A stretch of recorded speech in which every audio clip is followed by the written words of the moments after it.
Continuamos entonces nuestra serie Un vistazo al libro de Dios.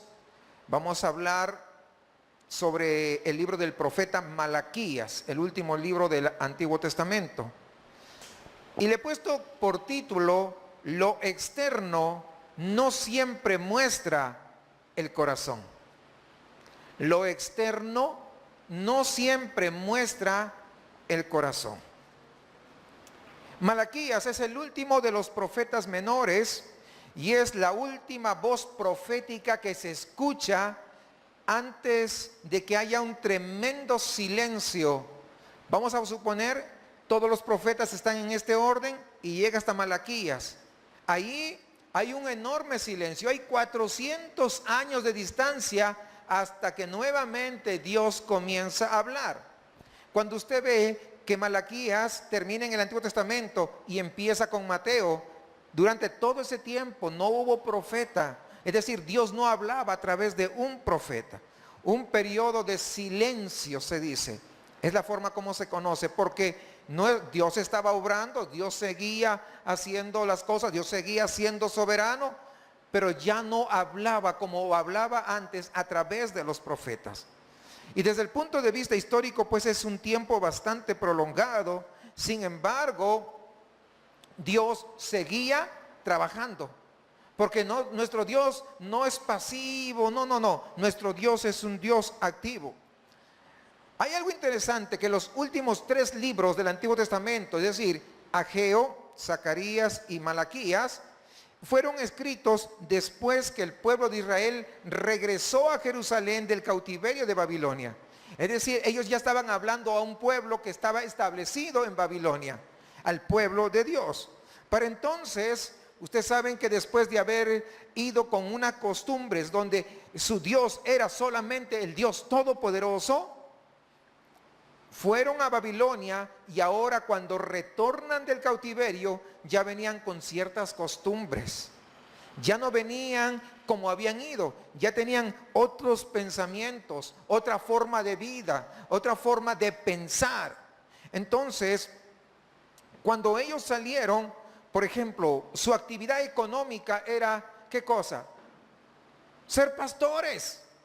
A eso se dedicaban todos. Cuidaban las ovejas, pero cuando fueron a Babilonia, ya no solamente dijeron voy a ser pastor, ahora también yo voy a ser comerciante, ahora voy a ser tenderero, ahora voy a ser el encargado de las tiendas, en fin, ya tenían otro tipo de mentalidad. Y es así, con esa mentalidad, que ellos regresan. Malaquías casi, podríamos decirle, para que usted tenga una idea, cubre el periodo de Nehemías. ¿Se acuerdan cuando veíamos Nehemías? Ese es el periodo más o menos que está cubriendo Malaquías.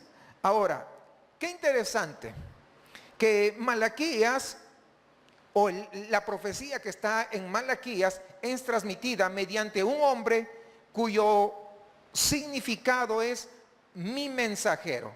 Es lo que significa Malaquías. ¿Qué significa? Mi mensajero. Y esto es como, no sé si ustedes se han dado cuenta, pero Dios tiene un sentido del humor tremendo. Porque dice, mi mensajero anunciará mi mensajero. Es más o menos lo que hace aquí. Malaquías iba a anunciar el mensajero que iba a venir. Pero Malaquías, ¿qué significa? Mi mensajero.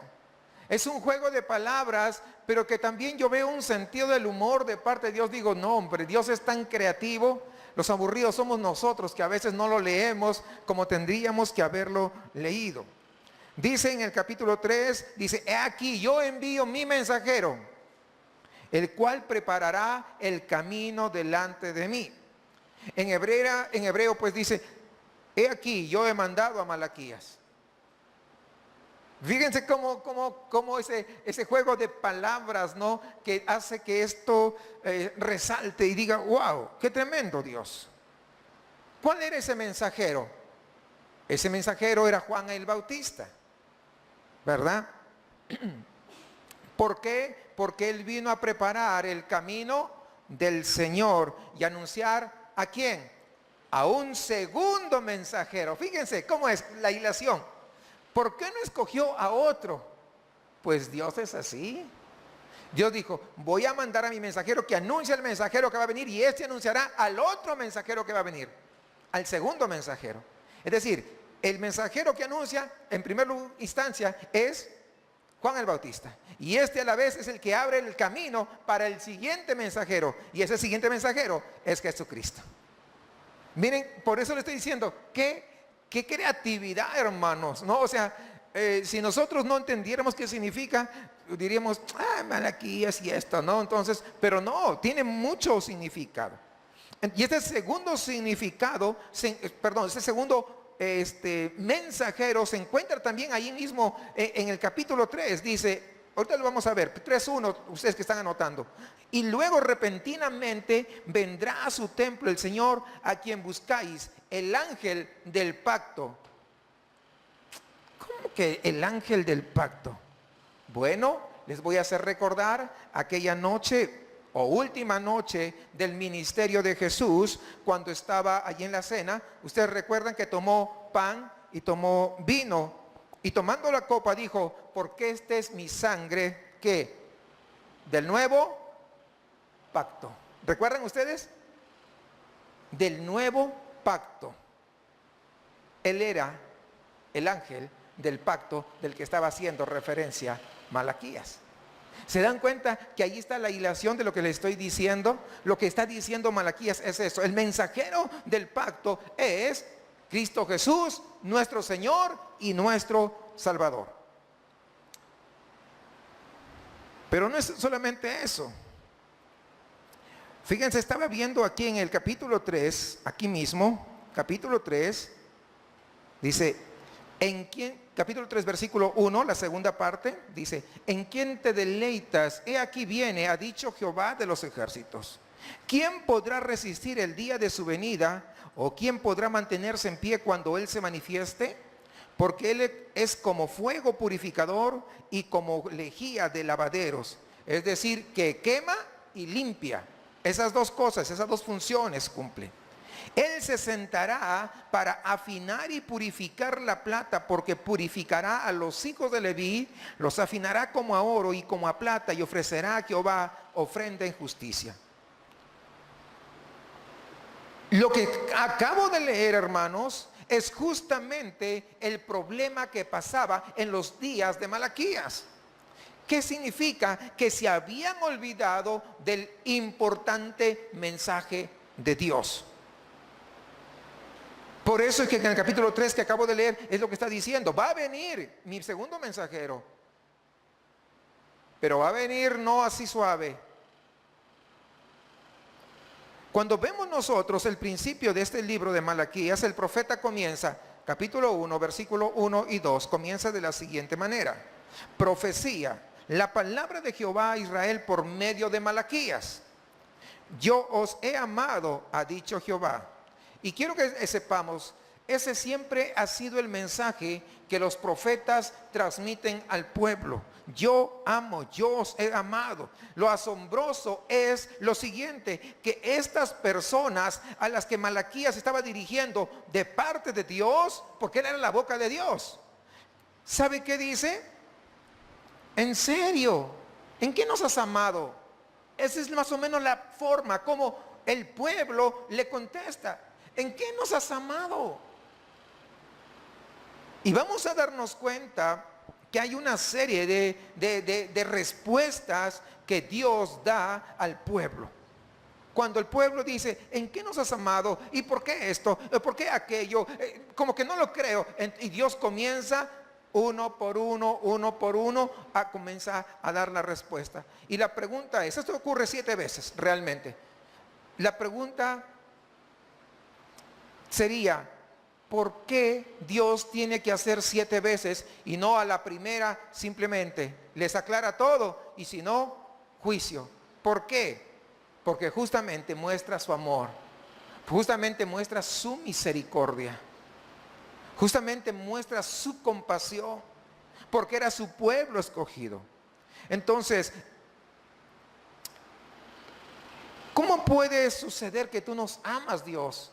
A ver, demuéstramelo. Más o menos es casi lo que dice. Y cuando vamos a repasar, vamos a ver yo no creo, yo no veo que tú nos amas. Vamos a leer eso, lo que está demostrando es, ¿sabe qué cosa? Una cosa, la dureza del corazón.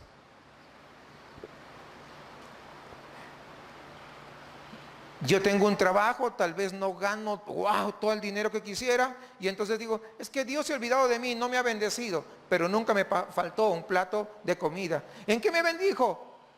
¿En qué? Si me tengo que sacar, no sé, el sudor para lograr, yo creo que... Y comienza uno, lo que no nos damos cuenta es que hay gente que se está muriendo de hambre y no somos agradecidos. Lo mismo pasaba con ellos, pero en otro aspecto, y ahorita lo van a notar. Estoy solamente poniendo un ejemplo que muchas veces así sucede. Aquí tenemos, si usted se da cuenta, a un Dios a un Dios comunicativo, no es un Dios mudo, como muchas veces pensamos. Dios siempre está mostrando su amor, está mostrando su misericordia. Pero aquí tenemos a quién, a un pueblo que su corazón está un poco duro, su corazón está un poco insensible. Y usted se va a dar cuenta por qué estoy diciendo esto. Por eso que ellos, dice, ¿es en serio que tú nos estás bendiciendo? ¿Sabes qué? La verdad, Dios, este es algo que no vemos. A ver, demuestra lo que nos estás bendiciendo. ¿Qué quieres decir con eso que estoy bendiciéndote? ¿Por qué nos dices esas cosas? Y miren ustedes, el hombre tan pequeñito frente al Dios enorme, cuestionando lo que acaba de decir a través de su profeta. ¿Cómo se imaginan ustedes? A ver, si ustedes fueran Dios, ¿qué hubieran hecho con ese pueblo?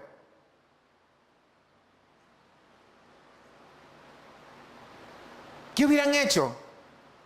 Que el pueblo ¿en qué me has bendecido? Uno solo, ya está, adiós pueblo. Y me creo otro pueblo. Seguro, ¿verdad? Porque nosotros somos así.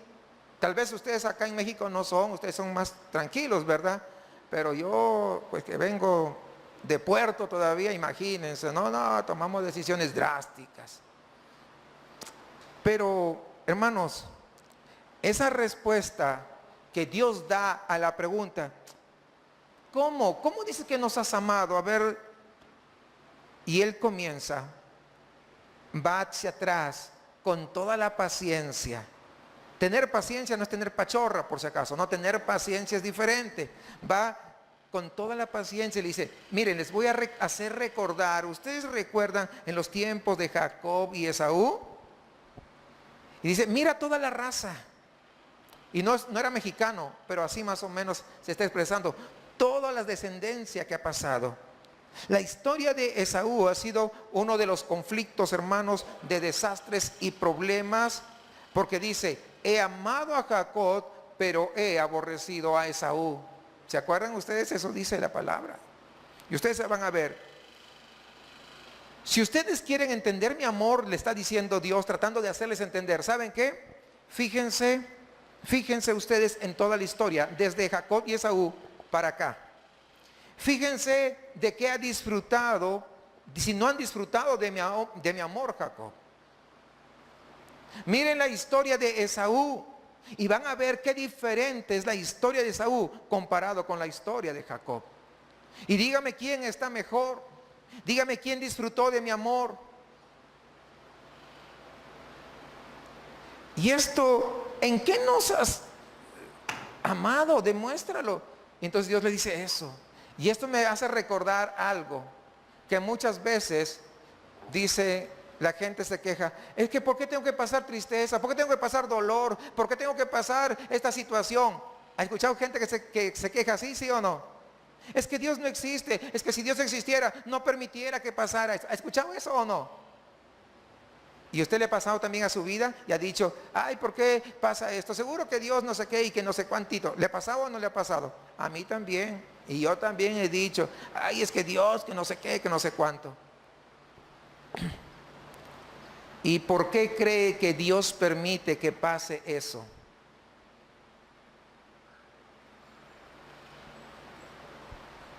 ¿Sabe qué? por su misericordia.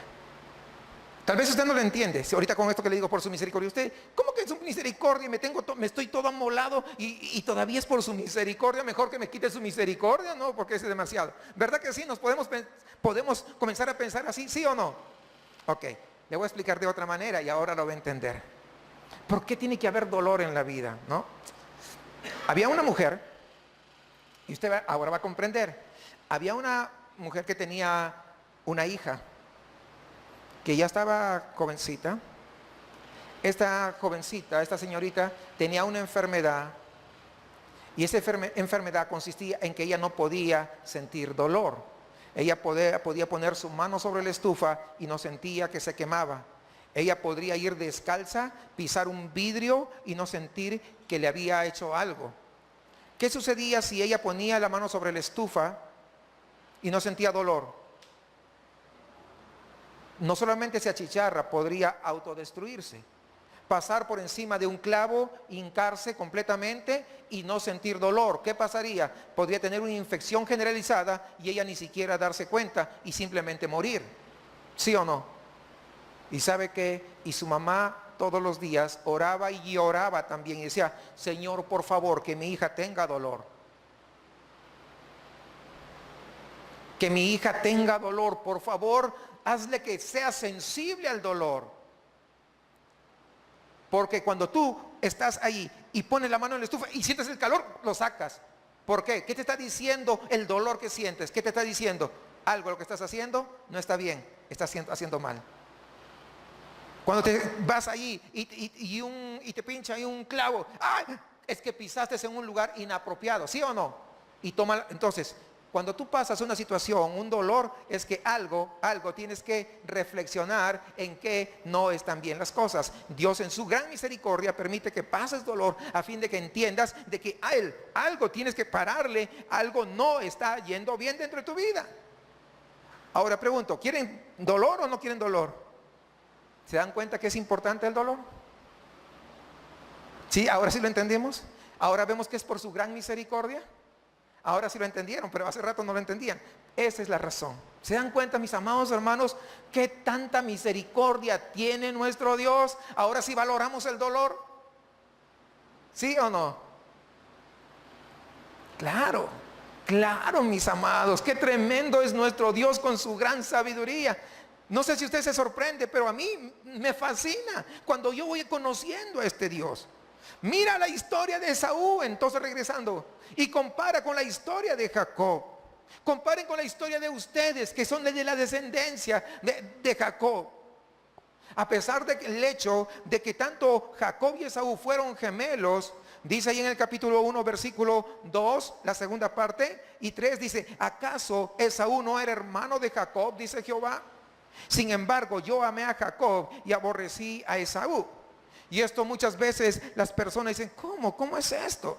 Bueno, el Nuevo Testamento nos da la respuesta y en Hebreos 12:16 dice el hecho de que Esaú había despreciado su primogenitura, es decir, que para Esaú las cosas espirituales le importaban un bledo, no le importaban, no le daba el valor real que Dios le da a las cosas espirituales, y es la razón por la que Dios había desechado a Esaú. Y cuando dice a Esaú no solamente habla de Esaú, sino de toda su descendencia. Esa actitud de Esaú hace que Dios diga, amé a Jacob y aborrecí a Esaú. Ahora, aquí quiero que entendamos algo. Humanamente hablando, si usted hubiera conocido a Jacob y a Esaú, seguramente usted hubiera amado a Esaú y no a Jacob, con toda seguridad. ¿Sabe por qué usted hubiera amado a Esaú? Porque Esaú era trabajador, para empezar, muy trabajador. Jacob no era tanto. Jacob era un fiasco. Jacob era un suplantador. Jacob era un villano, un truán, un usurpador. Es decir, Jacob ni siquiera merecía la menor confianza. Sin embargo, Esaú era trabajador, como les dije. Esaú era fuerte. A Esaú pues le gustaba venir y presumir de las grandes hazañas, de las grandes cazas que realizaba, porque era un cazador exquisito. Era un hombre que disfrutaba el trabajo. Y usted hubiera dicho, ese es mi gallo. Yo seguro que Dios escoge a Esaú y no a Jacob. ¿Por qué? Si somos honestos, de los dos, ¿cuál nos da mejor impresión? Esaú, con todo así, Esaú. Y las hermanas, si hubieran tenido que escoger a un futuro esposo, no hubieran escogido a Jacob, hubieran escogido a Esaú, porque con él tengo pues asegurado todo. ¿Sí me entienden? Esaú tenía todas las de ganar, hermanos. Sin embargo, a pesar de que a la vista humana parecía lo mejor, sin embargo Dios dice, amé a Jacob porque en su corazón hay un gran anhelo por las cosas profundas y espirituales de la vida, cosa que no había en el corazón de Esaú. Jacob quiere algo mucho más que simplemente caminar en la superficie. A pesar de ser un usurpador, a pesar de todo lo que hemos dicho, pero él quiere algo más. Y Dios acusa a los israelitas de problemas muy concretos, pero en cada ocasión ellos le dicen, ¿qué quieres decir? Como dice mi esposa, se hacían los oxisos. O tal vez sinceramente decían, oye, ¿qué estás diciendo tú? El hijo honra al padre y el siervo a su señor. Y si yo soy padre, está diciendo Dios, ¿dónde está mi honra? Y si soy señor, ¿dónde está mi reverencia? Oh sacerdotes, que menospreciáis mi nombre, os ha dicho Jehová de los ejércitos. Esta es la acusación. Yo soy su padre, ¿dónde está mi honra? Es decir, ¿por qué no me respetan como padre? Desprecian mi nombre. Y entonces cuando Dios le dice, ustedes están despreciando mi nombre, ¿sabe qué dicen ellos? Dios, ¿de qué manera te estamos despreciando tu nombre? ¿Qué es lo que quieres decir? Y saben que hay otra expresión de mi esposa que creo que cabe acá. Parecían de bulbos. ¿En serio? Y el Señor vuelve a contestarles en el versículo 7. Ahí, sí están siguiéndome, ¿no? En el versículo 7 dice, en que ofrecéis sobre mi altar pan indigno. Es decir, vuestra actitud, vuestras acciones hacia mí son una ostentación vulgar. Ustedes se sienten satisfechos con ofrecerme los desperdicios, lo contaminado, lo que no sirve. Pero ellos persisten. ¿Cómo que es que le hemos hecho indignos? O sea, fíjense, da ganas de agarrarles uno. ¿Sí o no? Porque Dios les está diciendo y esto. ¿Y cómo? ¿En serio? ¿De verdad? Y Dios nuevamente, fíjense, nuevamente la paciencia de Dios. Vuelve y les habla con claridad. Siempre que le preguntamos a Dios, Él siempre va a responder. Mire el versículo 8, ahí está la respuesta. Porque cuando ofrecéis un animal ciego para ser sacrificado, ¿no es eso malo? Lo mismo cuando ofrecéis un animal cojo o enfermo, preséntalo a tu príncipe, dice en Reina Valera. Y dice acá, dice, preséntalo a tu gobernador. Imagínense, Dios le está explicando en qué están fallando. O te vas a librar haciendo estas cosas, le dice Dios. ¿Tú crees que porque ya viniste y presentaste tu ofrenda, ya con eso tienes? No. Porque estás ofreciendo la basura, lo que sobra, lo que no sirve, me lo estás ofreciendo. Ustedes se sienten satisfechos porque vienen al templo, porque vienen acá, presentan sus sacrificios. Sin embargo, vienen acá y se hacen los tan espirituales y son muy ostentosos. Pero ¿saben qué? Acá a mi presencia no llega nada de eso. Ustedes podrán venir y tendrán una experiencia religiosa, pero ¿sabes qué? Esa experiencia religiosa, a ver, aplícalo a tus negocios, aplícalo a tu vida regular y dáselo a tu príncipe o a tu gobernador, a ver si te lo acepta. Es lo que está diciendo. Ponlo en práctica en tu vida, a ver si es factible. Y a pesar que traen lo que no sirve, ustedes todavía dicen que están honrando mi nombre. Como si yo fuera ciego, como si yo no estuviera viendo. Ustedes pretenden adorarme y pretenden ser mi pueblo, pero lo pretenden bajo sus propias reglas, bajo su propio estándar, no bajo lo que yo he demandado, está diciendo el Señor. La verdad es que Dios siempre va a ver todas nuestras excusas, de todos, sin excepción. Él va a ver esa falsa cristiandad, esa falsa religiosidad, va a ver esa hipocresía y va a llegar. ¿Por qué? Porque Él quiere llegar hasta dónde, no superficialmente, sino va a llegar hasta lo profundo de mi corazón, porque es de ahí de donde salen todas las cosas. No, lo mío, lo que brota, la maldad que puede brotar, no es meramente lo superficial, sino es de lo más profundo que yo tengo. Y esto lo vamos a ver, no porque le estoy diciendo, sino en las acusaciones que Dios les hace más adelante. Porque este libro, les dije, no, hay exposición y cómo y por qué. 7 ocasiones y Dios les dice y comienza a explicar. Ya comenzó la explicación. ¿Se dieron cuenta cómo comienza a explicarles Dios? O sea, le está diciendo sus actitudes con la adoración, porque ellos estaban siendo profesionales, vamos a llamarles así, ¿verdad? En presentar el mejor espectáculo de sacrificio, de holocausto. ¿Saben qué? Pero nada de eso estaba llegando delante de la presencia del Señor, porque le estaban dando las obras. Y Dios había estipulado qué es lo que se tenía que traer. Versículo 13, ahí en el capítulo 1. Además habéis dicho, oh qué fatigoso, o sea, qué aburrido, y me habéis provocado, ha dicho Jehová de los ejércitos, al traer lo hurtado. Fíjense ustedes, lo cojo o lo enfermo, y al presentarlo como ofrenda. ¿Qué es lo que está mal en este caso? ¿A dónde ha ido a parar todo el entusiasmo?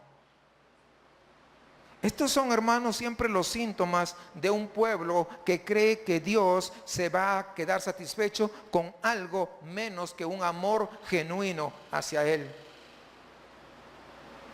No. Dios quiere todo o nada, lo decíamos en una prédica. Quiere todo de tu vida, no la mitad. ¿Qué dice la palabra? Hay un mandamiento, y ustedes lo saben, pero se nos voy a dar la cita y también lo voy a leer. Mateo capítulo 22, versículo 37. Y luego regresamos a Malaquías sobre este asunto que estoy hablando. Amarás al Señor, tu Dios, ¿cómo? Con la mitad de tu corazón. Así dice, con 1/4 de tu corazón. El resto lo puedes tomar para ti. ¿Dice eso? Dice, con todo tu corazón. Y no solamente con todo tu corazón, sino y con toda ¿qué? Tu alma. Y nada más, ahí. Y además con toda ¿qué? Tu mente, fíjese, está agarrando toda la parte inmaterial. El cuerpo humano, pues aquí se queda, pero está hablando de aquello que permanece para siempre. Y amarás a tu prójimo, ¿cómo? Si no amas a Dios con todo tu corazón, no vas a poder satisfacer a Dios como Él quiere. Es lo que te está diciendo. Por eso que estoy yendo a Mateo para entender por qué no estaba recibiendo. Porque la gente que estaba ofreciendo el sacrificio, ¿verdad? No lo estaba haciendo, ¿qué? Con todo su corazón. Era una presencia simplemente. Por eso le decía en el título, el hecho de estar presente no significa necesariamente que está tu corazón también ahí.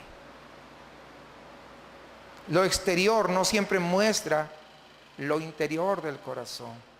Ellos estaban presentes, se vestían de la mejor ropa para ir al templo y hacer la ceremonia y todo, pero ¿saben qué? Pero su corazón estaba lejos del Señor. Ellos estaban, de verdad, se habían vuelto ciegos. Ellos estaban ofendiendo con lo que estaban haciendo, estaban ofendiendo a Dios. Y pareciera que ni siquiera se daban cuenta. El motivo por el que sucede esto es que el amor hacia el Dios verdadero ha desaparecido.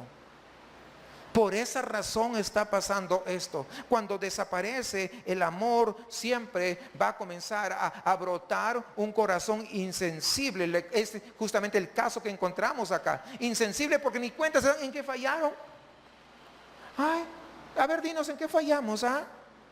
Usted imagínense, gente que conocía las escrituras. Cuando continuamos la lectura nos vamos a dar cuenta que estaban siendo hipócritas. Y no lo digo yo, Dios mismo lo desenmascara esta situación. Vamos a ir al capítulo 2, ahí es donde Dios les dice que su hipocresía era realmente malvada y su influencia estaba haciendo que otros se desviasen. Versículo 8 del capítulo 2, fíjese lo que dice.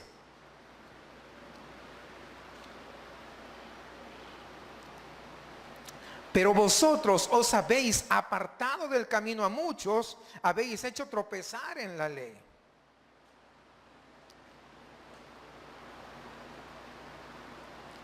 ¿Qué es esto? Lo que estoy diciendo es de que ustedes ni siquiera aplican correctamente la ley porque no la saben y están haciendo que otros caigan con la ley. Están poniendo cosas y situaciones y cargas que no son las que yo he puesto.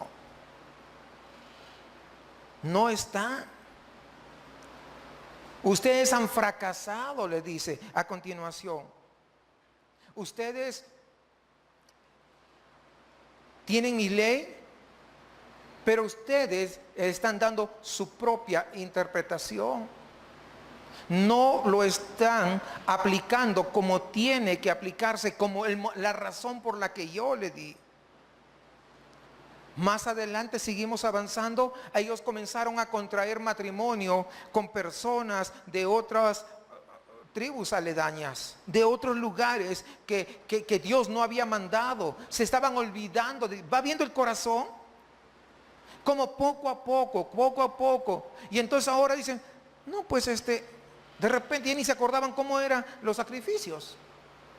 Y solamente se había vuelto en una rutina. Habían caído en esa rutina de la religiosidad.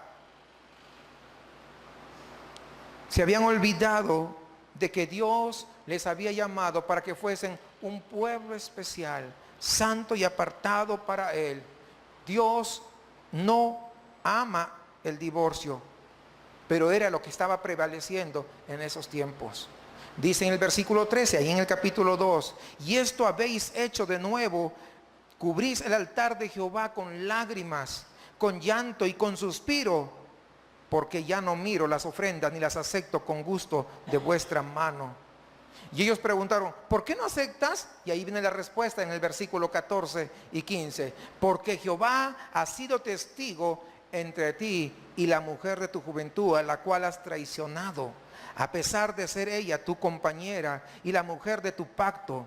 ¿Acaso el único no hizo el cuerpo y el espíritu de ella? ¿Y qué es lo que demanda el único? Una descendencia consagrada a Dios. Guardad pues vuestro espíritu y no traicionéis a la mujer de vuestra juventud, porque yo aborrezco el divorcio, ha dicho Jehová, Dios de Israel. Y en este mundo, o no este mundo, en estos tiempos, para ser más exactos, ¿no es lo que abunda? Divorcios express. Divórciate en un mes. Y por todos lados, debería dar vergüenza, ¿no?, de hacer eso. Malaquías, imagínense, tuvo que desarrollar su ministerio en una nación donde el divorcio estaba como una metástasis, un cáncer que se había extendido por todo Israel. En una sociedad donde había esa confusión moral y donde no solamente había confusión moral, sino imperaba el cinismo. Pues, ¿en qué te hemos fallado, Dios? ¿Qué no estamos haciendo bien? ¿Por qué tú no quieres esto? ¿Por qué no te agradan mis ofrendas? ¿Por qué no te agrada lo que yo estoy haciendo? Si yo estoy haciendo mi mejor esfuerzo. Fíjense, todos los hermanos, de verdad, o sea, te pones a ver y dices, ¿cómo es posible? Y el profeta contesta, da la respuesta, versículo 17, habéis agotado al Señor con vuestras palabras. Y ellos se sentían pues asombrados de la acusación del versículo. ¿Y saben qué le preguntan? ¿Y en qué te cansamos? No sé si va siguiendo la ilación, o sea, ¿no? ¿Y en qué te cansamos? Y la respuesta es contundente. La respuesta viene ahí, dice, en que decís, cualquiera que hace lo malo es bueno ante los ojos de Jehová. Uf. ¿Más claro que eso? No, eso tiene que haber sido como una espada, ¿no? Así. ¿O no? ¿O cree que todavía seguían? Con esto ya creo que, wow, dices. Ahora yo pregunto, ¿no pasa lo mismo el día de hoy? La sociedad llama a lo bueno malo y a lo malo bueno, al igual que en los tiempos de Malaquías. ¿Cuántos saben que eso es lo que pasa? Hermanos, el otro día estuve con una de mis niñas, fui a recogerlo, fue la semana pasada al colegio, y en la esquina hay un Oxxo. Y siempre que voy a recogerlo, mis niñas, papi, cómprame esto, cómprame aquello.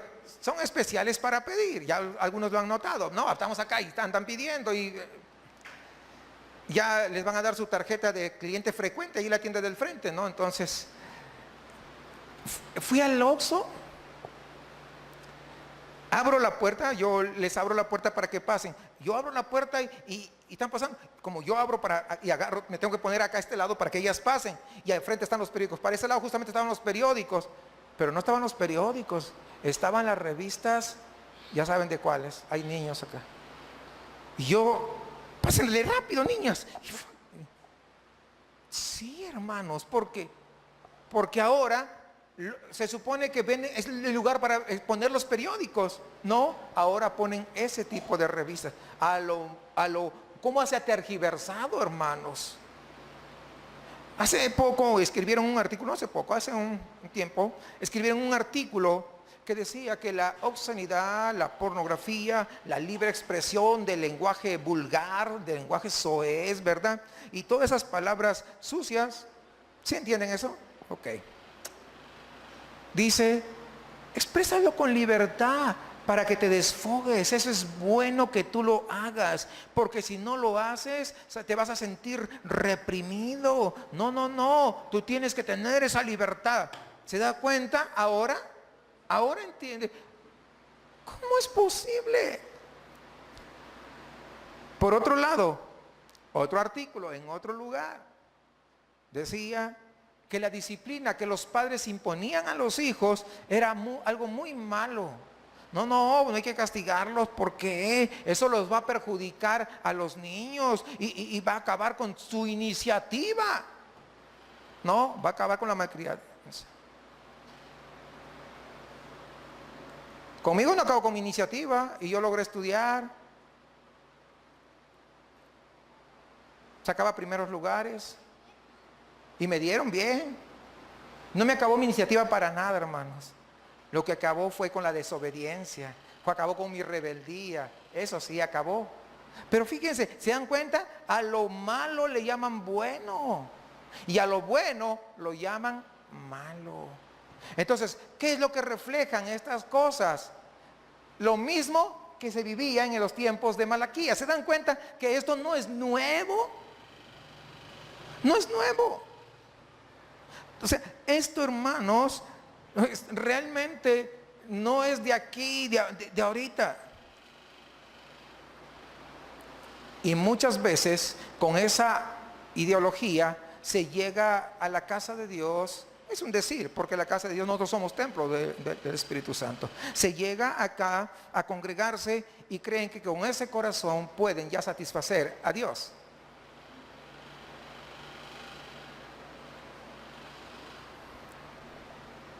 Hay personas que viven en pecado y pueden venir y orar y ayunar y hacer todo, cualquier actividad, y creen que están ya llegando a Dios. No pasa nada. Estamos igual que en los tiempos de Malaquías a veces. Hermanos, tenemos que nosotros entender, o sea, esto no es nuevo, tenemos que ver que eso no le agradaba a Dios. Y esto, si eso no le agradaba en esos tiempos, mi pregunta sería, en estos tiempos, ¿usted cree que a Dios le va a agradar? ¿Cree que Dios va a cambiar de opinión? Dios sigue siendo el mismo. Dios no ha cambiado. En esos tiempos no le agradaba, habló a través de un profeta, ahora nos habla a través de la palabra, a través de su Biblia, ¿verdad? Porque es la palabra de Dios. Tampoco, con toda seguridad, tampoco le agrada a Dios. No, es que hay que cambiar. ¿Cambiar qué? Si la palabra, sécase la hierba, marchítase la flor, mas la palabra del Dios nuestro permanece para siempre. Amén. ¿Cuántos están de acuerdo en eso? Claro, ¿verdad? Sabemos. Ahora, fíjese, cuando Dios comienza a decir estas cosas, ¿qué cree que dicen en el versículo 17? ¿Dónde está el Dios de la justicia? Fíjense, parece un chiste, pero es lo que están diciendo. ¿Dónde está el Dios del juicio? Dicho de otra manera, no sé si capta, ¿no? Pareciera hasta chistoso. Igual, hay gente, fíjese, que llega a veces a la iglesia, están en pecado y como Dios no les castiga de inmediato, dice, yo creo que Dios lo pasa por alto esto. Es casi lo que están diciendo. Yo, no, si de verdad fuera, no, pues ya hubiera hecho su juicio. Por eso, ¿dónde está? La verdad es que cualquiera puede hacer lo que le venga en gana y ¿sabe qué? Pues no hay consecuencias, no, es pura, te quieren asustar. Todo es relativo. Lo mismo que hoy. No hay un Dios de justicia que diga qué es lo que está bien, que diga qué es lo que está mal. Así que no se preocupen. Pero vemos que llega el juicio de Dios. ¿Cómo llega el juicio? 400 años de silencio. Es parte del juicio. ¿No me creyeron? Malaquías, recuerden. ¿No me creyeron? Ok.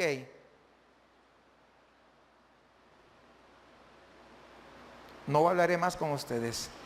Y tuvo 400 años de silencio. Qué tremendo. Es decir, 400 años antes que Cristo viniese, todas estas cosas que a veces lo vemos, ya se estaban dando. No es nuevo. Y cuando estamos narrando esto, Malaquías pareciera que como que comienza a mirar hacia arriba, a ver el futuro. Dice este pueblo, no está tan duro, la verdad. No sé qué voy a hacer, pero tú tienes la solución, oh Dios.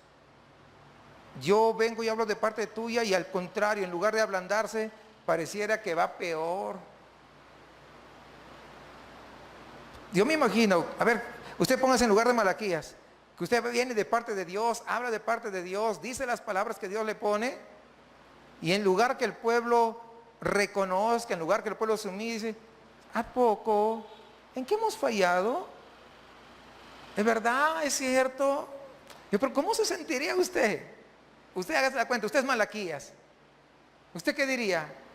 No, Señor, con este pueblo no se puede, no, o sea, mejor me rindo. ¿Verdad? ¿Cómo es posible?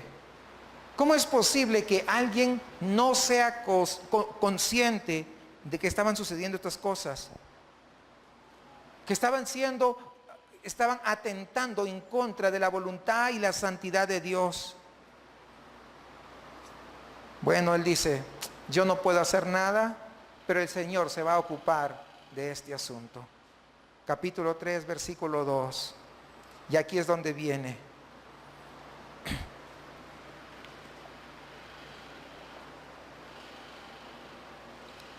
Os enviará a uno que os despertará, a uno que os dirá la verdad. Será como fuego purificador, quemando la hipocresía y la indiferencia exterior de vuestra religión para llegar al fondo mismo del corazón. Será como la lejía para que los que están dispuestos, Él les limpiará y enderezará la situación. Podréis reconocerle porque ante Él irá un mensajero para preparar el camino y de repente vendrá a su templo. Y todo esto se cumple pues en el Nuevo Testamento. 400 años de silencio. Ellos dijeron no se va a cumplir nada, pero Dios no se olvida. ¿Cuántos saben que Dios no se olvida de sus promesas?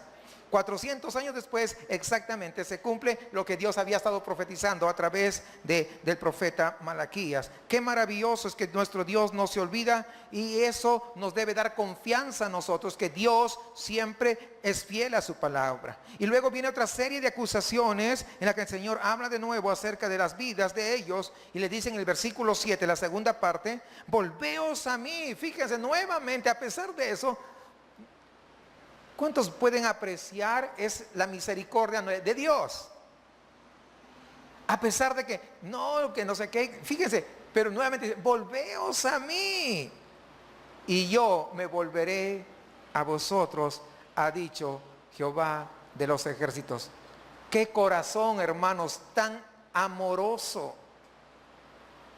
Nos exhorta fuerte, ¿sí o no? Pero muchos se quedan con esa exhortación y no escuchan la otra parte, que el Señor dice: volveos a mí. Esa gran oportunidad, ese amor que extiende. Y ¿saben qué? El pueblo está pero bien tapado. ¿Sabe por qué? ¿Sabe qué dice el pueblo? ¿En qué hemos de volver exactamente? No puede ser. Si no hemos ido a ninguna parte. Y eso me hace acordar, hay personas que asisten a veces a algunas sectas y le estás predicando el evangelio y dices: pero yo ya conozco a Cristo, te dicen. Y comienzas a hablarle y todo, pero no, yo estoy bien, yo me siento bien. Y le comienzas a hablar que cómo es la salvación y todo, y dice: no, yo también soy salvo. Y parece casi esto. Y cuando dice: volveos a mí, yo me volveré a vosotros. ¿Y en qué vamos a volver? ¿Qué quiere decir con esto de que volvamos? Mira Dios, te estamos sirviendo en el templo, te estamos llevando los sacrificios, te estamos llevando la ofrenda que tú has pedido, te estamos llevando todo el ritual tal como tú lo estableciste. Fíjese, ¿qué quieres con esto que volvamos a ti? Si estamos haciendo todo. Volveos a mí. ¿Por qué, Dios? Yo asisto martes, jueves y domingo. Te traigo mis ofrendas. Mediante esta respuesta, ¿qué están demostrando? Lo que están demostrando es esa ceguera espiritual. ¿Sí? ¿Sí o no? ¿Sí me vamos siguiendo? Es lo que está. Ellos no se daban cuenta de que aunque la forma exterior era correcta, su corazón se hallaba lejos de Dios. Podían vestirse apropiadamente, pero su corazón estaba muy distante de Dios. Entonces en el versículo 8 le dice: me estáis robando. Y ahí le responde: ¿de qué modo te estamos robando? ¿Verdad? Ustedes lo saben, esos pasajes. Y la respuesta de Dios viene ahí en el versículo 9: en los diezmos y en las ofrendas. Toda la nación me está robando y estáis usando el dinero con el que bendije para tus propios fines. Versículo 10: traed todo el diezmo al tesoro, o decir al alfolí, y haya alimento en mi casa. Quiero hacer un paréntesis. Muchas veces hay personas, pastores, iglesias, congregaciones que utilizan este versículo para motivar a la gente, para que tenga que ustedes han robado, no traen sus diezmos y comienzan a... No. Este caso específico, si usted se da cuenta, es Dios hablando ¿con quién? con el pueblo de Israel, hermanos. Esto no tiene nada que ver con que usted traiga sus ofrendas y sus diezmos y esto sea una motivación. Ahora, no estoy diciendo que usted no traiga su ofrenda, por favor, porque los gastos, siguen habiendo gastos, siguen habiendo cosas que comprar, ¿verdad? O sea, no, el pastor dijo que ya no sé. No.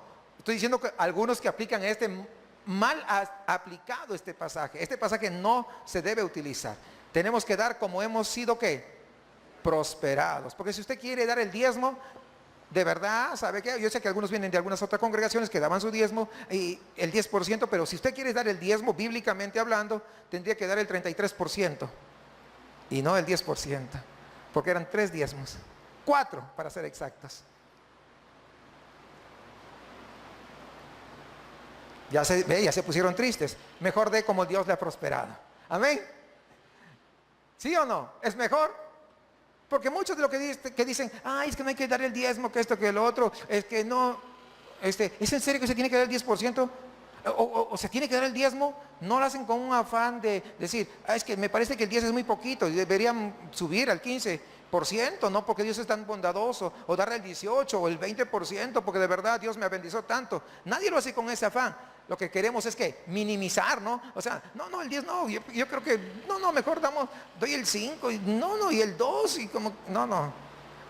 Demos como Dios nos ha prosperado, eso es lo mejor, con ese corazón dadivoso, ¿no? Porque Dios, ¿con cuántos de nosotros Dios ha sido dadivoso? Creo que con todos ha sido dadivoso, ¿sí o no? Y vamos a dar en esa proporción, sin esperar que, de hecho acá nunca lo hemos hecho, ¿verdad? Nunca estamos aquí, su diezmo, o su ofrenda, no. Entonces, nosotros tenemos que entender que hay un principio y el principio sigue siendo el mismo. No ha aplicado este versículo, pero hay un principio. ¿Para qué ellos llevaban los diezmos? Para mantener la casa de Dios, para mantener a la gente que estaba en el servicio ahí. El día de hoy también hay costos, ¿verdad? Hay servicios, hay alquileres, hay cosas que se tienen que pagar, ¿ve? Cosas que se compran también. Es decir, hay mucho. Entonces, es la razón por la que traemos. Entonces, nunca debemos solamente tomar lo que Dios nos bendice para usarlo simplemente para mejorar nuestra vida, porque Dios dice, cuando hacéis esto, me estáis robando, porque yo te estoy dando para que a través tuyo sea bendecido también otro.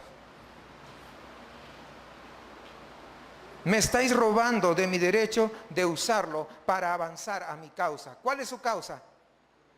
El reino. Extender el reino. Esa es la causa. Entonces, ¿vale la pena traer, sí o no? Claro.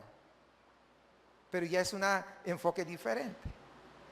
Para eso es lo que el hombre está aquí en la tierra. Es muy posible que todos nosotros como cristianos cumplamos con nuestras obligaciones, con nuestras responsabilidades. Sin embargo, hay que ver cómo está nuestro corazón. La actitud de nuestro corazón es importante. No ocuparnos simplemente de cumplir, como vemos aquí que el pueblo cumplía, sino la actitud de mi corazón. Porque es lo que Dios estaba justamente hablando. De tal manera que nosotros podamos agradarle con lo que hacemos, sea poco o sea mucho, pero que sea agradable ante los ojos de Dios. Eso es lo más importante, mis amados hermanos, eso es lo más valioso. Pero continúa acusándoles de otras ofensas, versículo 13 y 14. Duras han sido vuestras palabras contra mí, ha dicho Jehová. Pero decís, ¿qué hemos hablado contra ti? Y la respuesta es, habéis dicho, está de más servir a Dios. Es decir, ¿qué provecho tiene de guardar la ley, de andar tristes delante de Jehová de los ejércitos? Y esto parece que suena como estos días. ¿De qué sirve que yo esté yendo a la iglesia si pues tengo 10 años, 15 años, 20 años de cristiano y no he sacado ningún provecho? Y Dios no me hizo el milagro. ¿De qué sirve? que yo esté fiel. No, Dios, no. ¿Saben qué? Dios no está al servicio del hombre. El hombre se acerca porque necesita de Dios, porque sin Dios es nada. Solamente Dios es el que le puede dar a nuestra vida sentido. Solamente Dios le puede dar a nuestra vida un horizonte. Solamente Dios puede satisfacer y llenar la necesidad más grande de cualquier ser humano sobre la tierra. Cuando nosotros venimos y acusamos que Dios no existe o que Dios no es tal porque estamos tanto tiempo y no hemos visto, simplemente lo que estamos diciendo es que Dios es un mentiroso. Y hay gente que dice, yo no creo en Dios, que no sé qué. ¿Por qué no crees en Dios? Bueno, yo no creo en Dios porque no me contestó. Bueno, Dios no hace caprichos. Dios contesta de acuerdo a su soberanía y a su voluntad. ¿Cuántos saben eso? Y si usted es hijo o hija de Dios, Él le dará lo que Él entiende que es mejor para usted.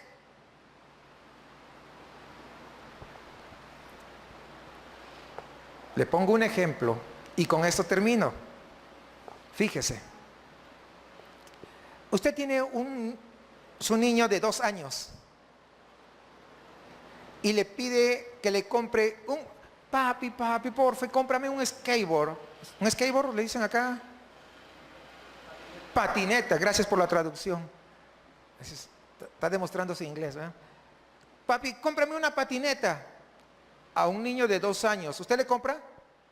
¿Por qué? Porque se va a sacar el mole. ¿Sí o no?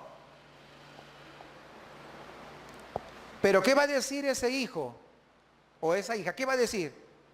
Mi papá es malo porque no me compre lo que yo le pido. ¿Sí o no? Ahí está usted reflejado. Cuando usted le pide algo a Dios y Dios no le da, en el momento que usted le está pidiendo, es que Dios no me escucha, es que Dios que no sé qué, no sé cuánto. Usted es ese niño de 2 años haciendo su berrinche. Lo que no se está dando cuenta es que Dios lo está cuidando. ¿Cuántos han hecho berrinches? ¿Hemos hecho berrinches o no? Creo que todos, nadie se escapa. Creo que todos somos culpables y vamos a decirle al Señor, Señor, perdónanos. Porque el mismo espíritu que había en el tiempo de Malaquías es el mismo espíritu que aún se sigue moviendo. Ayúdanos, Señor, a amarte como tú te mereces. ¿Sí? ¿Le decimos eso?